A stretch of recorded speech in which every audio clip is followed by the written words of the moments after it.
Rafale लड़ाकू विमान सौदे में दलाली पर गरमाई सियासत। इस खबर को दैनिक जागरण ने प्रमुखता से लेते हुए छापा है। राफेल लड़ाकू विमान सौदे में दलाली दिए जाने का मामला सामने आने के बाद भाजपा कांग्रेस पर हमलावर हो गई है। फ्रांसीसी न्यूज़ पेट्रोल मीडिया पार्ट ने कांग्रेस के नेतृत्व वाली संप्रग सरकार के दौरान 65 करोड़ रुपए की दलाली दिए जाने का दावा किया है। इसके बाद भाजपा प्रवक्ता संबित पात्रा ने राफेल खरीद सौदे से जुड़े एक एग्रीमेंट फॉर कमिशन जारी करते हुए कहा कि सौदे में 40% की दलाली ली जानी थी और इसी कारण से लंबे समय तक सौदे को लटकाए रखा गया है। वहीं कांग्रेस ने दस्तावेज के बावजूद मामले की जांच नहीं कराने को लेकर भाजपा को घेरने की कोशिश की है। राफेल सौदे में दलाली को लेकर अब तक कांग्रेस और उसके नेता राहुल गांधी ने निशाने पर ही भाजपा को पलटवार का भरपूर मौका मिला है। संबित पात्रा ने कहा, खुद दलाली खाने वाली कांग्रेस उल्टा देश के चौकीदार पर बरस रही थी। उन्होंने आरोप लगाया कि वायुसेना को लड़ाकू विमानों की सख्त जरूरत के बावजूद दलाली के चक्कर में संप्रग सरकार में राफेल सौदे को अंतिम रूप नहीं दिया जा सका। सौदे में 40% की दलाली की शर्त रखकर कांग्रेस ने विश्व में दलाली का नया रिकॉर्ड बना दिया है। कांग्रेस कला में हर सौदे में दलाली का हवाला देते हुए कहा, कांग्रेस का नाम इंडियन नेशनल कांग्रेस की जगह आई नीड कमीशन होना चाहिए। सैन्य जरूरतों की नहीं कर सकते अनदेखी। इस खबर को दैनिक जागरण ने प्रमुखता से लेते हुए अपने अखबार में छापा है। सुप्रीम कोर्ट ने भारत चीन सीमा गतिरोध का जिक्र करते हुए मंगलवार को आश्चर्य जताया कि क्या कोई संवैधानिक अदालत देश की रक्षा के लिए सेना की आवश्यकताओं को धरणीकनार कर सकती है कि पर्यावरण की सुरक्षा रक्षा जरूरतों से ज्यादा अहम है। उधर सरकार ने अपनी बात मजबूती से रखते हुए कहा, दुश्मन की तैयारी को देखते हुए हमें भी हर तरह से तैयार रहने की जरूरत है। सेना को सीमा तक शीघ्रता से पहुंचाने के लिए बेहतर सड़कों की जरूरत है। हम 1962 की तरह सोए हुए नहीं रह सकते। मामलों में सुनवाई बुधवार को भी जारी रहेगी। कोर्ट ने कहा, वह इस तथ्य की अनदेखी नहीं कर सकता कि देश के सूत्र ने सीमा तक बुनियादी ढांचा विकसित कर लिया है। हमारी सेना को सीमा तक बेहतर सड़कों की जरूरत है, जहां 1962 के युद्ध के बाद कोई व्यापक परिवर्तन नहीं हुआ है। कोर्ट 8 सितंबर 2020 के आदेश में संशोधन के अनुरोध वाली केंद्र की याचिका पर सुनवाई कर रही थी, जिसमें सड़क परिवहन और राजमार्ग मंत्रालय को महत्वाकांक्षी चारधाम राजमार्ग परियोजना पर 2018 के परिपत्र का पालन करने के लिए कहा गया है। वहीं यह सड़क चीन सीमा तक जाती है। इस रणनीति 900 किलोमीटर की परियोजना का मकसद उत्तराखंड के 4 पवित्र तीर्थ यमुनोत्री, गंगोत्री, केदारनाथ और बद्रीनाथ को हर मौसम में चालू रहने वाली सड़क सुविधा प्रदान करना है। सुनवाई के दौरान जस्टिस DY चंद्रचूड़, सूर्यकांत व विक्रम नाथ की पीठ ने कहा, वह इस तथ्य से इनकार नहीं कर सकती कि उत्तराखंड में चीन सीमा तक जाने वाली सड़कों के अन्य की जरूरत है। हम इस तथ्य से इनकार नहीं कर सकते कि इतनी ऊंचाई पर देश की सुरक्षा दांव पर है। पीठ ने कहा, सतत विकास होना चाहिए और इससे पर्यावरण के साथ संतुलित किया जाना चाहिए, क्योंकि अदालत इस तथ्य से अनजान नहीं है कि इन सड़कों को अपग्रेड करने की जरूरत है। जस्टिस चंद्रचूड़ ने कहा, मैं पर्वतारोहण के लिए कई बार हिमालय गया हूँ। ये सड़कें ऐसी हैं कि 2 वाहन एक साथ नहीं गुजर सकते। उन्हें सेना के भारी वाहनों की अगुवाई के लिए उत्तरायण की आवश्यकता है। पीठ ने याचिकाकर्ता गैर सरकारी संगठन के वकील से कहा, सरकार पहाड़ में 8 या 12 लेन का राजमार्ग बनाने के लिए अनुमति नहीं मांग रही है, बल्कि 2 लेन का राजमार्ग बनाने की मांग कर रही है। पीठ ने याचिकाकर्ता से सीमा के दूसरी और विकास की किसी भी रिपोर्ट की मांग करते हुए कहा, हमारा एक दुश्मन है जिसमें अपने बुनियादी ढांचे को पूरी तरह से विकसित किया है। हम इस पर गौर करना होगा। शुरुआत में केंद्र की ओर से पेश अटॉर्नी जनरल के वेणुगोपाल ने कहा, सीमा के दूसरी तरफ जबरदस्त निर्माण हुआ है। उन्होंने बुनियादी ढांचे को तैयार किया है। हवाई पट्टियां, हेलीपैड, सड़कों, रेलवे लाइन नेटवर्क खड़ा किया है, जो इस धारणा पर बड़े हैं कि वहां स्थायी रूप से रहने वाले हैं। यह रणनीति फीडर सड़कें जो भारत चीन सीमा को देहरादून और मेरठ में सेना के शिवारों से जुड़ती हैं, जहां मिसाइल ठिकाने स्थित है। सेना को भारी मशीनरी, टैंक व तोपखाने को स्थायित करने के लिए बेहतर सड़कों की जरूरत है। कोविड नियम तोड़ने पर 3.25 लाख लोगों पर जुर्माना।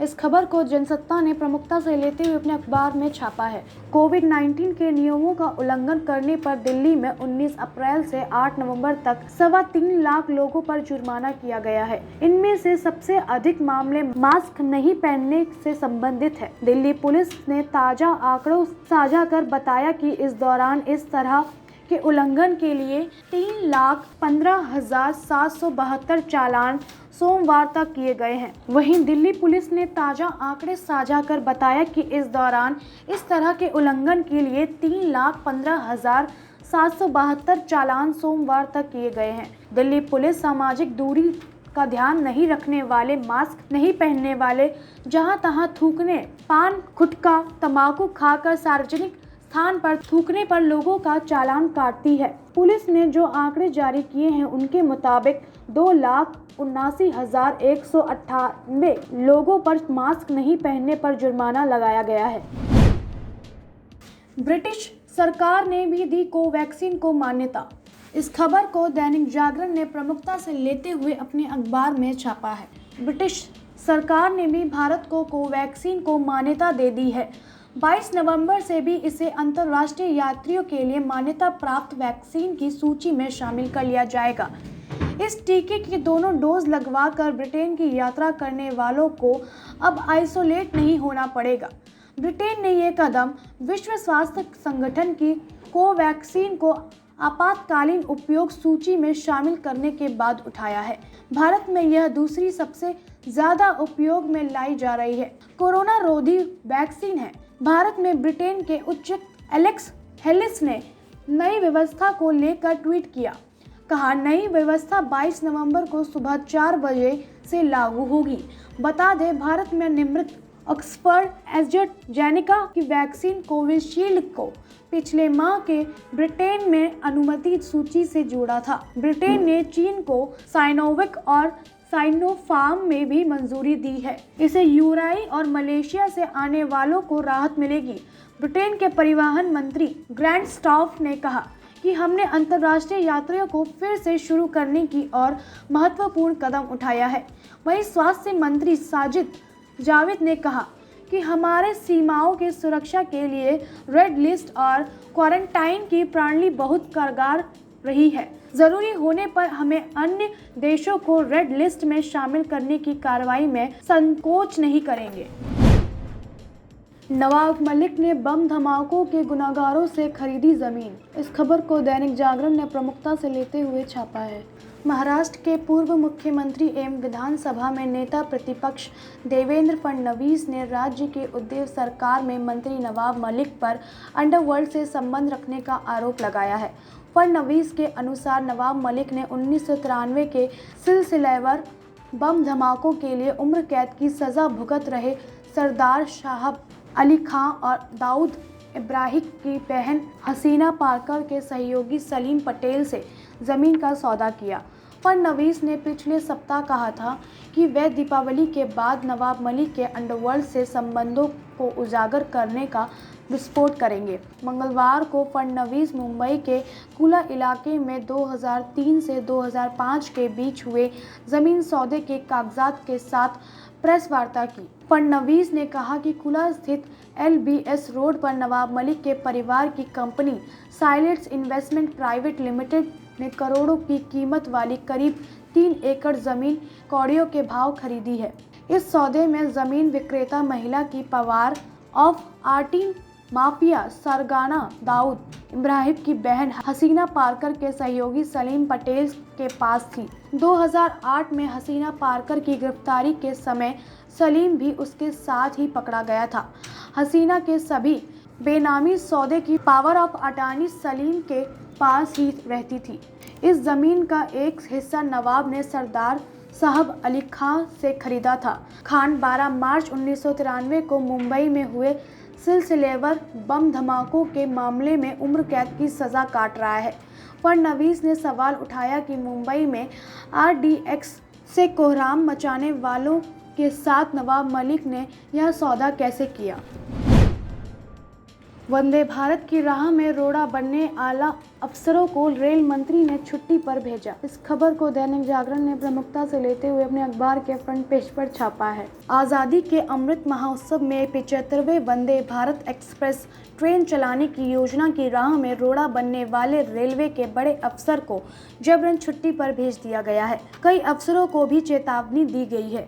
प्रधानमंत्री नरेंद्र मोदी ने 75वें वंदे भारत ट्रेन चलाने की घोषणा की थी और रेल मंत्री अश्विनी वैष्णव ने इसे उच्च प्राथमिकता में रखा है। ढिलाई के खिलाफ इस कड़ी कार्रवाई से परियोजना को पटरी से उतारने की कोशिश को बर्दाश्त नहीं करने का स्पष्ट संकेत दे दिया गया है। वंदे भारत की समीक्षा बैठक में मिली खामियों को लेकर नाराज वैष्णव ने सचिव स्तर के अफसर को तत्काल छुट्टी पर भेज दिया। कुछ अफसरों को सचिव सेवानिवृत्ति की सलाह दी गई है। रेलवे के कामकाज को पटरी पर लाने और सरकार की प्राथमिकता वाली योजनाओं को समय पर पूरा करने के लिए रेल मंत्री अफसरों को चेताते रहे। सूत्रों के मुताबिक रेल मंत्रालय की बैठक में वंदे भारत ट्रेनों के चलाने के बारे में ब्यूरो पेश करने को कहा गया है। वैष्णव ने अफसरों से पूछा, वंदे भारत ट्रेनों के लिए कितने कोच बनाए जा रहे हैं। यथोचित जवाब नहीं मिलने पर उन्होंने रोलिंग स्टार से जुड़े अफसर को तत्काल छुट्टी पर जाने को कहा। उक्त अधिकारी फिलहाल मेडिकल लीव पर है। उनका कार्यकाल अगले साल मार्च तक है। इस पूरे मसले पर मंत्रालय में चुप्पी है।